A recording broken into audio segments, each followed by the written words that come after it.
Salut la compagnie, c'est Jules Melon et aujourd'hui dans la Ciné Critique, je vais vous parler d'un film américain sorti en 1997, un polar intitulé Copland, écrit et réalisé par James Mangold, son deuxième long métrage à l'époque, lui qui doit être en train de finaliser en ce moment le prochain Indiana Jones, projet un peu casse-gueule, mais sait-on jamais avec le monsieur derrière, on peut avoir une bonne surprise.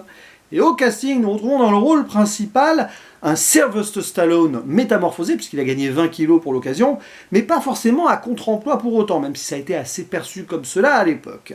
Et nous avons également Ray Liotta, Harvey Keitel et Robert De Niro, trois mastodontes qui ont joué notamment avec Martin Scorsese. Le jeune Peter Berg, qui s'essaiera ensuite à la réalisation avec plus ou moins de réussite, plutôt moins de ce que j'ai vu, mais bon, j'ai pas vu toutes ses œuvres non plus. Janine Garofalo, Annabella Sciorra, Robert Patrick, le T-1000, qu'on reconnaît surtout à travers son regard bleu perçant, Michael Rappaport, ou encore Noah Emmerich, qui sera peu après dans Fréquence Interdite. Dès que je peux placer ce film en impro ciné critique, je le fais.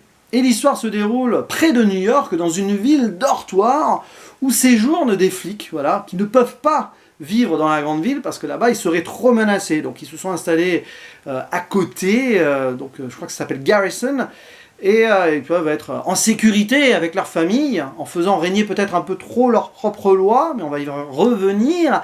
Et il y a un shérif qui s'occupe des affaires courantes, mais qui n'a pas vraiment d'autorité, qui est très désabusé, qui aurait pu être flic, mais qui ne l'a jamais été parce qu'il a un problème à une oreille. Il est à moitié sourd suite à un sauvetage qui s'est mal passé, pas pour la femme qu'il a réussi à maintenir en vie, mais pour lui. Et d'ailleurs, cette femme est présente dans cette ville et il est un petit peu attiré par elle, il y a tout un drame là-dessus. Et donc, ce shérif s'appelle Freddie Heflin. On sent qu'il est entre deux eaux en fait. Il n'a pas envie de grand chose, mais en même temps il respecte beaucoup ses forces de l'ordre, qu'il protège, parce que il aurait aimé être comme eux, et il essaye de se faire accepter, mais il ne sera jamais l'un des leurs. Voilà, c'est un peu le drame. Et à un moment, un jeune, un de ces flics-là, qui gravite autour de cette ville, à un moment va commettre une bavure, après une soirée arrosée.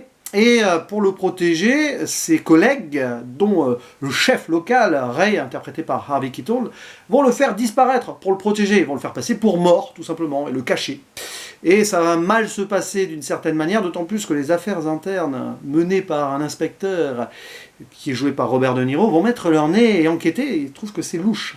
Et forcément, pas mal d'histoires vont faire surface, des liens peut-être avec la mafia, de la corruption, et j'en passe, parce que ces flics qui font régner l'ordre, qui veulent arrêter tous les criminels à New York, qui sont un peu comme des héros, et bien dans cette petite ville-là, ils sont plutôt en train de faire régner la terreur, et on a un shérif qui ne peut rien faire, qui est presque là d'ailleurs pour cela. Et est-ce que notre cher Sly, donc Sylvester Stallone, son personnage, va se rebeller, accepter de collaborer avec le protagoniste interprété par Robert De Niro? Évidemment, il va y avoir une montée en tension, et pas mal de choses qui vont se passer, notamment à la fin, que je ne révélerai pas.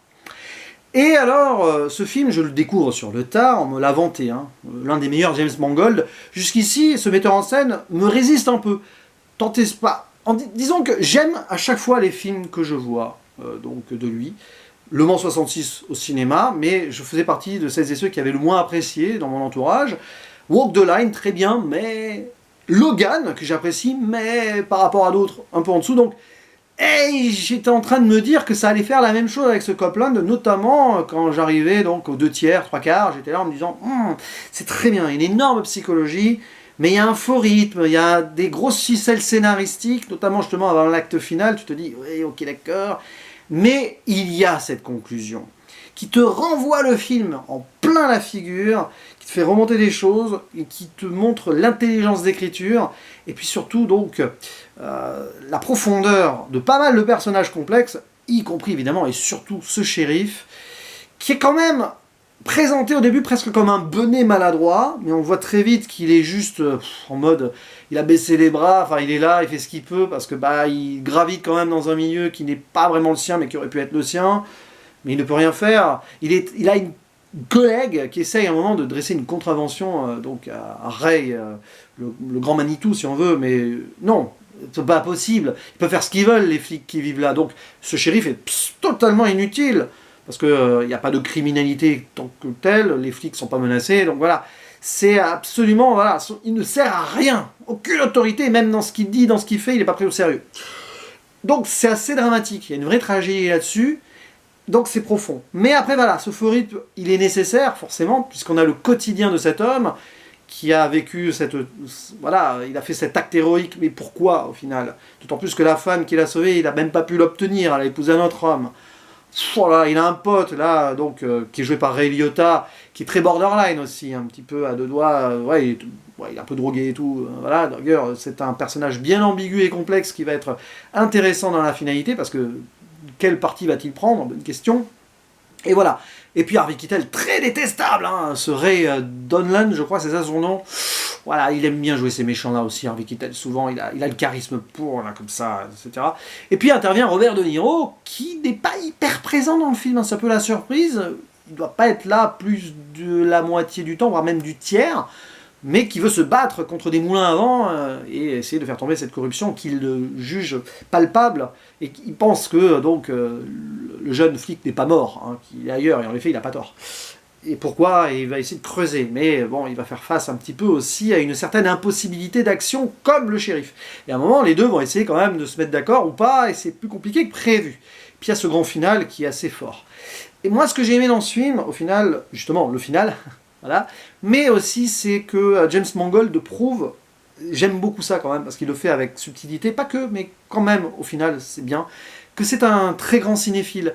On voit qu'il aime le 7e art, et il convoque pas mal de références qui sont là, plus pour le clin d'œil par moment. Le personnage de Ray Liotta va faire la fameuse réplique de Clint Eastwood dans Le Bon et la Brute et le Truand. À un moment, le monde se divise en deux catégories, puis après elle va être modifiée, donc voilà. On sait que James Mangold aime beaucoup les westerns, puisqu'il en fera un après par la suite, au moins un en tout cas, un remake.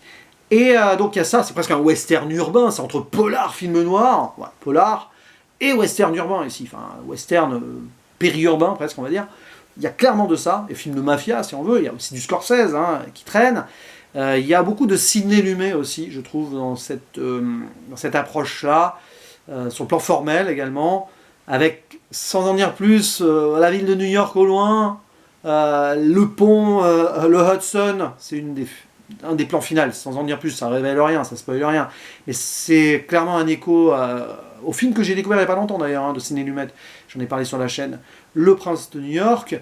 Il y a évidemment aussi ce clin d'œil incroyable, bon, je pense que c'est plus de la boutade, c'est peut-être même les acteurs qui se sont amusés.